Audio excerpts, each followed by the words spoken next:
Hey, hello, how you doing? Anime Fried Chicken here in the first episode of what I'd like to call the Chainsaw Man Devilpedia. And maybe you're asking, hey, that sounds pretty stupid, what the heck is a Devilpedia? Well, the Devilpedia will be chronicling all the devils we've come across so far in the smash hit manga Chainsaw Man. You are welcome. And who better to start with than the Blood Devil, currently fiending out in the shape of our friend Power. And on that note, for this video and all Devilpedia entries, I'll be talking about the entity of the Blood Devil itself, and not the personality and persona that is Power, the fiend of which the Blood Devil currently expresses itself, and whom they are intrinsically tied to, although obviously there will be huge overlap. And how could I not start with the Blood Devil? As of recording this video, we've just had chapter 91 and Power, the Blood Devil fiend, has been making some giant moves. And I mean cliffhangers on cliffhangers.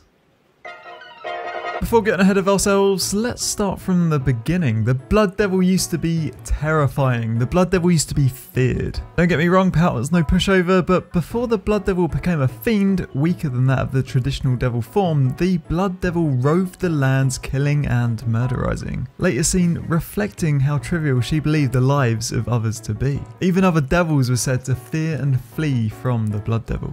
But something happened. It hasn't been clarified just yet, but the earliest canon point in the timeline we've seen the Blood Devil illustrated was as a fiend in the form of Power, naked and dirty, roaming the countryside. As with the case of the Gun Devil, it's likely the Blood Devil was gravely injured and backed into a corner, having to become a fiend in order to preserve itself. In her fiend form, she is humanoid, with a mostly human appearance with the exception of horns and crossed pupils. She wears her long pink hair down unless she's engaging her brain in Operation Super Smart, potentially locking down that Nobel Prize she's working on. However, the Blood Devil's traditional form is much more menacing looking, but still somewhat feminine. In her Raw Devil form, she has 4 arms and 2 legs, the legs in the shape of heeled boots leading into thigh-high socks. And if that sounds sexy, how about an open ribcage with entrails protruding upwards, forming her chest and neck, balancing her head? Nope.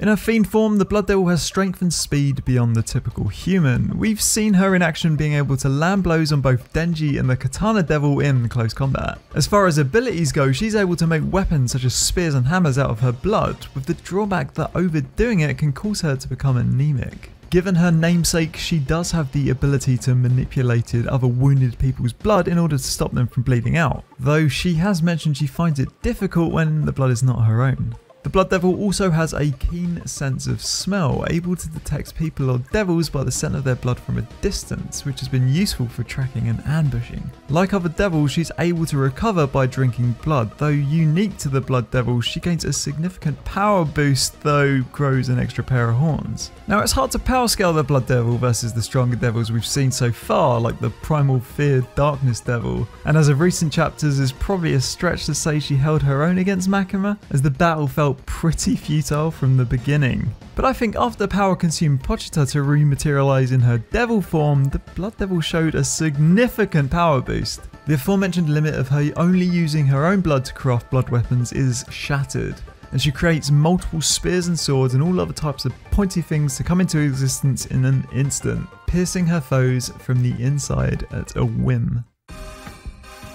Yeah, the Blood Devil for me scores a pretty decent out of 10. She's not quite in my top 5 devils, but she's also not too far off. I think in devil form it's a no-brainer. You wouldn't want to come up against her in a dark alley, but considering just how high the power ceiling has become in the last 30 chapters or so, I think it's safe to say there are going to be a buttload more devils in the realm of hell that makes Blood Devil look like a pussycat. Okay, that's it from me. If I missed or misremembered anything, let me know in the comments below and I won't care. Thumbs up for more Devilpedia and devil discussions, and subscribe to get them as soon as they drop. Let me know which devils I should talk about next, and catch me next time. Okay, bye.